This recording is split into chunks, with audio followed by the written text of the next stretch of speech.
ખેડૂતોના દેવા માફી સહિતના વિવિધ માંગણીઓ સાથે ગુજરાત કોંગ્રેસ દ્વારા આજે રાજ્યભરમાં રસ્તો રોકો આંદોલન કરવામાં આવી રહ્યું છે।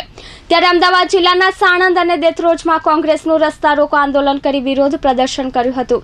ખેડૂતોના દેવા માફી સહિતની વિવિધ માંગણીઓ સાથે ગુજરાત કોંગ્રેસ દ્વારા આજે રાજ્યભરમાં રસ્તો રોકો આંદોલન શરૂ કરવામાં આવ્યું હતું।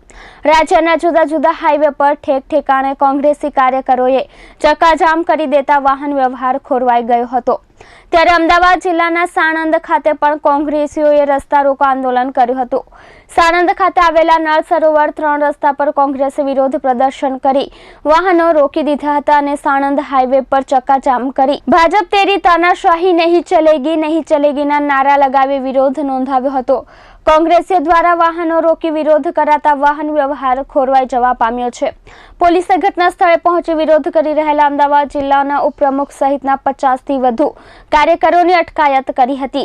તો આ તરફ દેત્રોજ તાલુકા કોંગ્રેસ સમિતિ દ્વારા પણ દેત્રોજ કડી રોડ પર રસ્તા રોકી ચક્કાજામ કરાયો હતો, જેથી દેત્રોજ પોલીસે વિરોધ પ્રદર્શન કરી રહેલા 30 કોંગ્રેસના આગેવાનો કાર્યકર્તાઓની અટકાયત કરી હતી। Piyush Gajjar, S24 news, Viramgam.